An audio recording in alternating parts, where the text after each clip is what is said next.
Welcome to Indian film narrator. कहानी set की गई है साल 1914 में, जहां एक लड़का जिसका नाम फ्रेंड है बोट के सहारे एक सुनसान आइलैंड पर जाता है और वहां पर उसे एक साल रहकर सरकार को वहां के मौसम का हाल बताना था। वहां पहुंचकर वो और उसकी टीम एक घर सेट करती हैं और वहां से वो एक लाइट हाउस देखती हैं। जहाँ पर वो जाता है तो उसे वहाँ एक आदमी मिलता है जिसका नाम ग्रैनर है। ग्रैनर से पूछा जाता है कि यहाँ पहले जो वेदर फोरकास्ट आया था वो कहाँ गया। ग्रैनर बताता है कि वो एक बीमारी की वजह से उसकी यहाँ मौत हो गई है। इसके बाद शिप के बाकी मेंबर्स वहाँ से चले जाते हैं, मगर फ्रेंड अपने घर में ही रुक जाता है, जहाँ उसे एक डायरी मिलती है जिसके ऊपर अजीब सी ड्राइंग बनी होती है।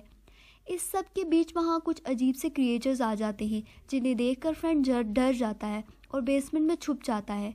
और नेक्स्ट डे वो ग्रैनर से हेल्प मांगने के लिए ग्रैनर के घर जाता है, मगर ग्रैनर उसे कहता है कि तुम्हें अपने साथियों के साथ लौट जाना चाहिए था। इसके बाद हम देखते हैं कि आज रात से पहले फ्रेंड अपने घर के बाहर लकड़ियों से एक बाउंड्री बनाता है ताकि उन क्रिएचर्स से बच सके, और फिर घर के अंदर से उसे एक राइफल और बुलेट मिलती हैं और इसकी मदद से वो रात को उन क्रिएचर से लड़ता है, मगर हम देखते हैं कि वो हार रहा है। तभी फ्रेंड अपने घर को आग लगा देता है, जिससे डर कर वो क्रिएचर्स वहाँ से भाग जाते हैं और फ्रेंड खुद रात भर बाहर रहता है। सुबह जब ग्रैनर अपना पानी भरने के लिए वहाँ आता है तो फ्रेंड उसके पीछे पीछे जाने लगता है और एक क्रिएचर फ्रेंड के करीब आ जाता है और फ्रेंड उस पर फायर करने ही वाला होता है कि ग्रैनर वहाँ आ जाता है और फ्रेंड को रोक देता है और उसे कहता है तुम चाहो तो मेरे साथ रह सकते हो। इसके बाद हम देखते हैं कि लाइट हाउस पहुंचकर ग्रैनर बताता है कि एक दफ़ा इस क्रिएचर ने मुझ पर हमला करने की कोशिश की और मैंने इसके साथ अच्छा ट्रीट किया, तो अब ये मेरा पालतू बन गया है। फ्रेंड कहता है कि अगर तुम चाहते हो तो मेरे बोट में वापस मेरे साथ जा सकते हो, और तुम्हें मैं अपने साथ ले जाऊंगा क्योंकि तुम्हें काफ़ी कुछ पता है। तब ग्रैनर उससे कहता है कि अब मुझे वापस उस दुनिया में नहीं जाना क्योंकि मैं अब इस दुनिया में बहुत खुश हूँ। फ्रेंड कहता है कि ठीक है, तुम यहीं रहो, मगर अगली बोट दिखते ही मुझे यहाँ से जाना होगा। ग्रैनर उसे ये बताता है कि यहाँ पर कोई जहाज़ नहीं आता, यहाँ पर सिर्फ क्रिएचर्स आते हैं जिनसे उसे रात को अपना ख्याल रखना होगा। और फिर हम देखते हैं कि रात में उन क्रिएचर्स ने हमला कर दिया है। ग्रैनर उन पर फायर करता है और साथ ही फ्रेंड को भी बोलता है कि वो भी फायर करे, मगर फ्रेंड बेहोश हो जाता है। सारी रात क्रिएचर्स से लड़ने के बाद ग्रैनर फ्रेंड को सुबह उसके मुँह पर पानी डालता है और उसे जगाता है और उसे बोलता है कि अगर यहाँ रहना है तो काम करना होगा। फिर ग्रैनर फ्रेंड को पानी लेने भेज देता है। वापस आने पर उसे पता चलता है कि ग्रैनर और उसके पालतू क्रिएचर्स में फिजिकल रिलेशनशिप है। और फिर रात में जब क्रिएचर हमला करते हैं तो ग्रैनर और फ्रेंड उन पर हमला करते हैं और तब ग्रैनर फ्रेंड को बाहर ही छोड़ देता है और खुद अंदर आ जाता है। और फिर फ्रेंड सारी रात उन क्रिएचर्स से लड़ता है। फिर अगली रात जब क्रिएचर्स नहीं आते तो फ्रेंड को लगता है कि वो क्रिएचर्स अब इनसे डर चुके हैं और अब कभी वापस नहीं आएंगे। तब ग्रैनर उसे बताता है कि उनकी पॉपुलेशन कम हो गई है, अब वो अपनी पॉपुलेशन बढ़ाने गए हैं और इसके बाद दोबारा वापस आ जाएंगे। अब काफ़ी दिन हो चुके हैं जब रात में उन क्रिएचर्स ने हमला नहीं किया, और इसी बीच फ्रेंड ने उस पालतू क्रिएचर का नाम एंड्रस रख दिया है और वो तीनों काफ़ी एंजॉय करते हैं। फिर एक दिन फ्रेंड एक दूर एक जहाज़ को देखता है और वो फ्लेयर गन से फायर करता है ताकि उनको पता चल सके कि यहाँ कोई है और वो यहाँ आ सके, मगर ग्रैनर उसे रोक देता है और फायर नहीं करने देता। ग्रैनर चाहता है कि कोई भी यहाँ पर ना आए और फ्रेंड और ग्रैनर दोनों के दरमियान में लड़ाई हो जाती है और एंड्रस भी बीच में आ जाती है और वो फ्रेंड का साथ देती है। ये देखकर ग्रैनर काफ़ी गुस्सा हो जाता है। इसके बाद एंड्रस फ्रेंड को एक जगह ले जाती है जहाँ पर एक जहाज़ होता है।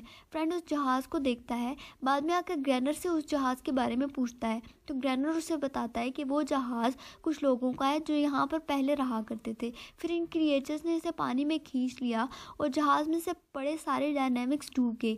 इसके बाद फ्रेंड कहता है कि क्यों ना हम पानी के बीच से वो सारे डायनेमिक्स निकाल दें और हम एक साथ फिर इन क्रिएचर्स को मार सकते हैं। ग्रैनर पहले तो मना कर देता है, मगर बाद में इस बात के लिए तैयार हो जाता है।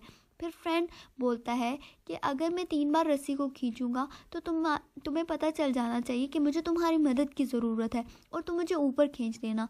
नीचे जाने पर फ्रेंड को बहुत सारे डायनामिक्स मिलते हैं, मगर वो क्रिएचर्स के डर से वहाँ से बहुत डर जाता है और फिर 3 दफ़ा रस्सी को खींच लेता है। ग्रैनर उसे ऊपर नहीं खींचता, मगर फ्रेंड खुद ही किसी तरह ऊपर आ जाता है। सारे डायनेमिक्स लेकर दोनों लाइट हाउस पहुंचते हैं और सारे डायनेमिक्स को लाइट हाउस के चारों तरफ लगा देते हैं। पर इतनी सारी तैयारी के बाद भी कई दिनों तक वो क्रिएचर्स नहीं आते। तब एक रात ग्रैनर एंड्रेस को छत पर लेकर जाता है और रोने के लिए बोलता है ताकि बाकी क्रिएचर्स आ सकें, और ऐसा ही होता है। एंड्रेस के रोने के बाद सारे क्रिएचर्स के आने के बाद ग्रैनर डायनेमिक्स से सबको मार देता है और उसके बाद वो दोनों भी घायल हो जाते हैं। अगले दिन एंड्रेस अपने कुछ के साथ अपने समंदर किनारे जाता है और फ्रेंड भी वहीं पर होता है और ग्रैनर भी वहां आ जाता है और गन पॉइंट कर लेता है। एंड्रेस को अंदर जाने के लिए बोलता है मगर एंड्रेस अंदर नहीं जाती। इसके बाद ग्रैनर को और भी ज़्यादा गुस्सा आ जाता है। अब जब फ्रेंड उन क्रिएचर से बात कर रहा होता है तो ग्रैनर फायर कर कर एक छोटे से क्रिएचर को मार देता है और फिर वापस घर चला जाता है। इसके बाद लाइट हाउस आने के बाद फ्रेंड और ग्रैनर के अंदर काफ़ी लड़ाई होती है और फ्रेंड ग्रैनर को बोल देता है कि मैं जानता हूँ कि तुम ही मुझसे पहले वाले वेदर ऑब्जर्वर हो और यहाँ पर आकर यहीं के हो गए हो। इस बात पर ग्रैनर को अच्छा नहीं लगता और वो वहाँ से बाहर चला जाता है और सारे क्रिएचर्स मिलकर उसे मार देते हैं। ग्रैनर के मरने के बाद फ्रेंड अकेला हो जाता है और फिर वो 1 साल तक अकेला ही रहता है।